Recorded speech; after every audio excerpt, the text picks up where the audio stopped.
A voluntary evacuation in order in Port Neches. I'm Tan Radford. I'll tell you why some never left, coming up in a live report. Air has improved dramatically over these last 25 years. We have cleaner air than Houston and Austin and the Woodlands and most of the other areas of Texas. The U.S. Chemical Safety Board and local officials give an update on the ongoing investigation of recent fires and explosions at the TPC plant. Beautiful sunset as we look to the west with some clouds working in. Cold front coming in tomorrow. Fox 4 News starts right now.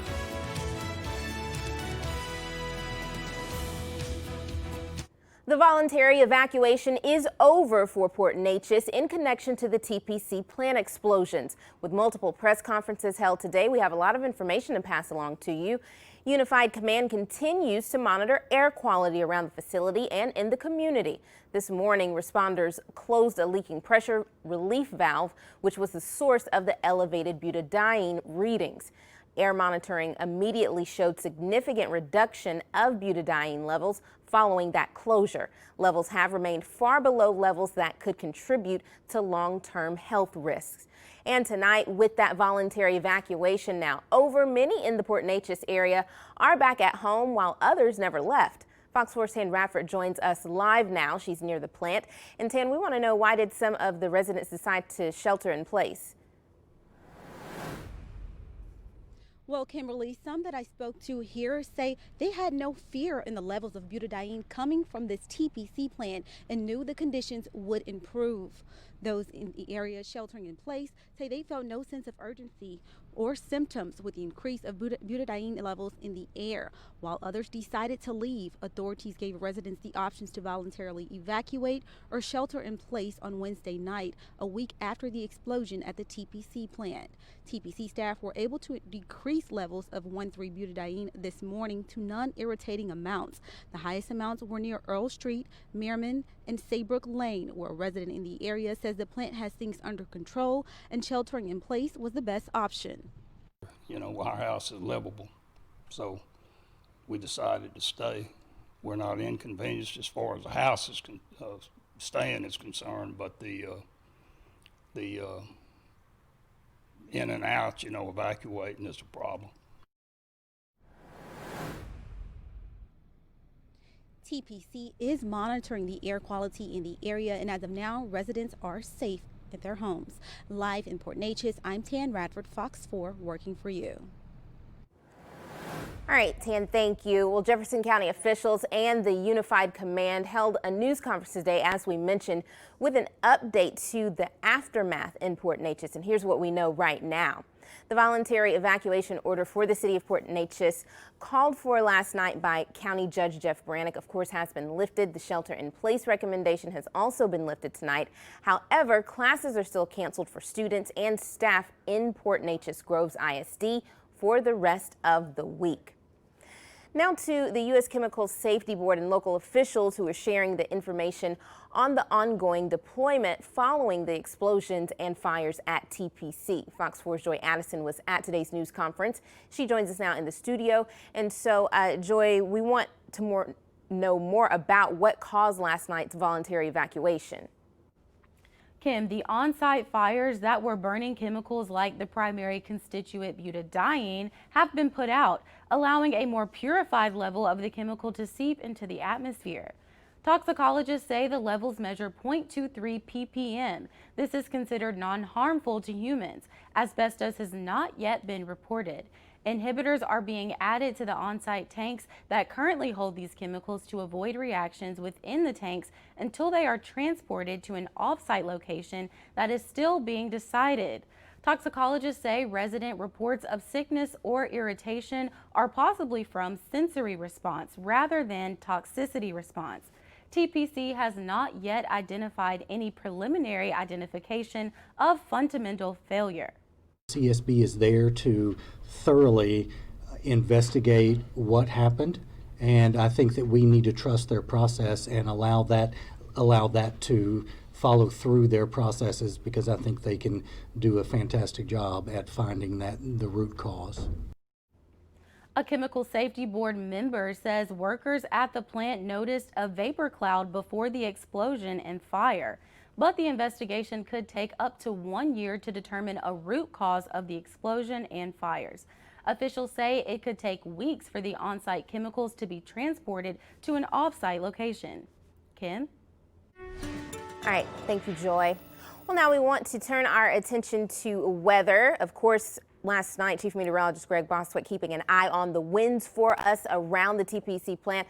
So, Greg, tonight we're also still concerned about the wind, but we want to know about the rest of our weather as well. Yeah, exactly. We'll take a look at the winds in mid-county, but what a nice shot again. We've had some beautiful sunsets lately. We have another one going on right now with the high clouds coming from west. This is from our KFTM Fox 4 camera here on Interstate 10. Looking to the west, setting sun, sponsored by Do Good. And as we take a look at what's going on down toward mid-county in just a moment, we'll take a look at that a little bit later. But the winds today throughout the area have been mainly out of the south to southeast, and wind gusts up to about 20 miles per hour have been pretty common. It's 67 degrees right now at Baptist Hospital and College after a high today of 73. And there's a lot of high clouds coming in from the west. Should not be a problem, though, as far as any rain goes, at least for tonight. We'll take a look at the rest of the forecast and a big rain chance for next week coming up. All right, thank you, Greg. House Speaker Nancy Pelosi says the U.S. House of Representatives had no choice but to move forward with the articles of impeachment against President Trump. Holding a weekly press conference just moments after making the big announcement, the California Democrat explained why the House is taking a historic step that could lead to Trump being the third president in the U.S. to face impeachment. You heard yesterday in the Judiciary Committee the scholars present the Constitution and how the facts and the Constitution give us no choice but to move forward with impeachment of the president. White House Press Secretary Stephanie Grisham responded by tweeting, "Democrats should be ashamed," and the White House looks forward to a fair trial in the Republican-led Senate. Well, a lot of clouds are working in from the west. We do have a small chance of rain tomorrow. We'll also take a look at the weekend forecast. And while progress moves slow for President Trump's border wall, the private sector has been funding its own border wall. We'll tell you what a judge had to say about stopping it, though. Construction on part of a private border wall here in Texas. The group We Build the Wall is building a crowd-funded barrier wall at various locations along the U.S.-Mexico border without getting permits in advance. But a state district judge on Tuesday put a temporary halt to the project because it could possibly harm the National Butterfly Center. A lawyer for the center explained how the wall could hurt the nature reserve, or preserve rather. The temporary restraining order will last at least until December 17th, leading to a temporary injunction hearing. And now Greg Bostwick, your weather authority. Of course, we've been watching the winds in mid-county for a while, and we're still watching them tonight. But fortunately, of course, it looks like the emissions have dropped tremendously since yesterday. 64 degrees at the Neches River Wheelhouse, Port Neches. And as we expected, the winds have come around generally to the southeast. Wind gusts up to about 20 miles per hour earlier today. A lot of clouds coming in from the west. These are high clouds, a lot of moisture in place, at least at around 20,000, 30,000 feet. But that's, of course, not bringing us any rain. And even with this front coming in tomorrow, there's not much chance. You can see coming up by tomorrow morning, almost all the rain is way to our northeast. Arkansas, back down toward Jackson, Mississippi. There's the front right in this area where the winds are shifting out of the northwest. That's 10% coverage of showers in the forecast. By noontime, everything is swept out into the Gulf of Mexico and drier. Air begins to move in. It begins to get a little bit cooler. We expect some lows back to the 40s coming up this weekend, and it looks like we'll have a dry weekend forecast as well. Lows tonight, generally in the upper 50s to low to mid 60s overnight, and then tomorrow highs mainly in the mid 70s. We could see a 76 here and there, but pretty nice day coming up. Now, in the extended period, still watching the flow of cold air working down to the northern plains on Tuesday. Very cold temperatures from the Dakotas back toward Chicago, but the trajectory of this continues to be to the southeast toward Kentucky, Tennessee. And we'll stay on the edge. We will turn colder, but not that cold. And there's an upper low that'll be coming into West Texas, which spells some rain for us. So give you an idea of the temperature change. Upper 70s on Monday, but by the time we get to Wednesday at the same time, we're in the 40s. So you're talking about, 30-degree plus drop in temperatures, and it's going to be a relatively raw day on Wednesday because we'll have rain falling. But look at these temperatures to the north. Really cold stuff coming to the plains. You get below zero for highs. That's pretty impressive. That's expected over Minnesota into the Dakotas. But for the next few days, next 5, we expect our morning lows to stay pretty close to normal or above normal, dropping to normal on Sunday and actually a little bit warmer than normal on Monday and Tuesday. Gulf of Mexico, look for south winds becoming northwest tomorrow, up to about 20 to 24 knots, and the seas running 3 to 4 feet with the water at 63. Low 60s generally for the lakes tonight. Could see a few upper 50s here and there. And for the triangle, we expect low to mid 60s by daybreak. And then tomorrow, pretty warm day. As the front moves through, the sun will be able to break through. 10% is the coverage rain in the morning, 73, 75. And 10% also for the triangle. That's morning stuff, though. Mid-70s for the afternoon high. So good news for Silsbee and West Orange Stark. No weather problems there at all. Front coming through tomorrow morning. Good weather for the weekend. See some chances of rain by Monday, but really the big chance is Tuesday and Wednesday as the next front moves into play. From popcorn to jerky, jewelry to socks, I'm Tiffany Murphy. Coming up in a live report, we'll tell you the can't miss vendors here at the Junior League of Beaumont's Main Street Market. 20 days away from Christmas, and that's not a whole lot of time to check off everyone on your Christmas list. But Fox 4's Tiffany Murphy has a solution, the Junior League of Beaumont's Main Street Market. And she joins us live from the Beaumont Civic Center now. Tiffany, I hope you're getting my gift. Hey, Kim. Yes, I can't decide yet what to get you. The cool thing about Main Street Market, there are more than 70 vendors from all over Southeast Texas, Louisiana, really all over the country.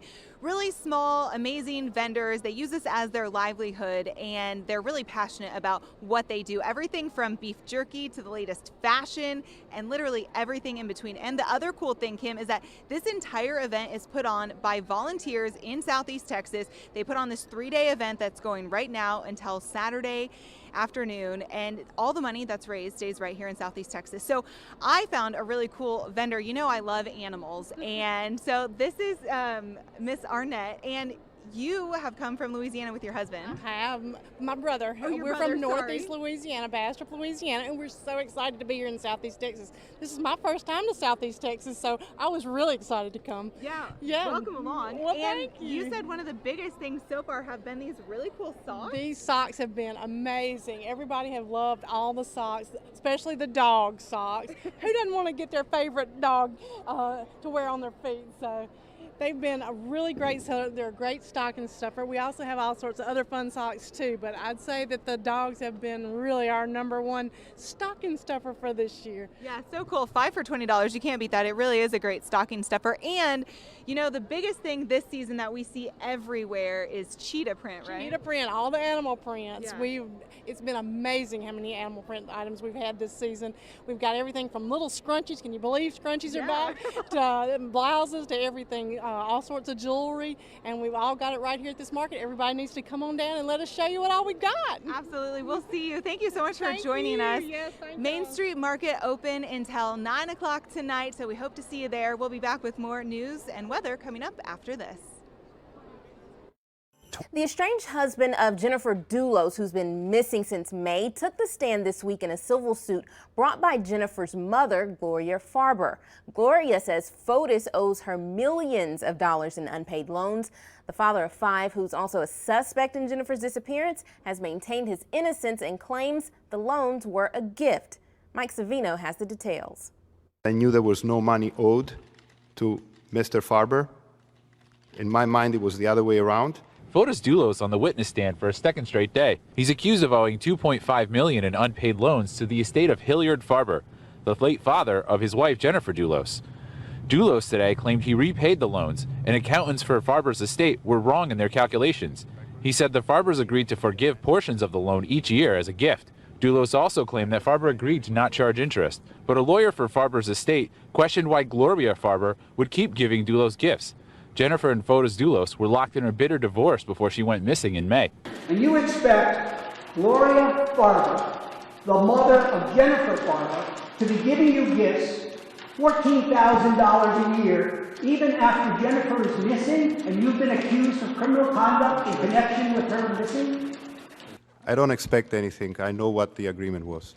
Attorney Richard Weinstein also accused Dulos of using 4-group funds for personal expenses, including babysitting and vacations with his girlfriend, Michelle Troconis. I wasn't buying clothes or lingerie. I was buying roofing and siding and framing materials and windows. Dulos also defended $2.2 million in reimbursements he received from his construction company. Well, we'll be right back with more Fox 4 News after the break. This evening. It looks pretty good. If you're heading out this evening, we're fine. We're not expecting rain. We do have a small chance tomorrow with the front. That's tomorrow morning only. So for that big Silsbee West Orange Star playoff game tomorrow night, the weather's fine for that. And look at that. We've been promising all week. The weekend still looks great. But boy, middle of next week, not so great. Rain is likely, and it'll be pretty chilly, especially by next Wednesday. Yikes. You know I don't like the chilliness. I know. It's going to be in the 40s for highs, which for us is pretty cold. And it is December, so it's to be expected. It's to be expected. But, yes, okay. All right. Thank you, Greg. And thank you for watching us here on Fox 4 News at 5:30. We'll see you back tonight after the game.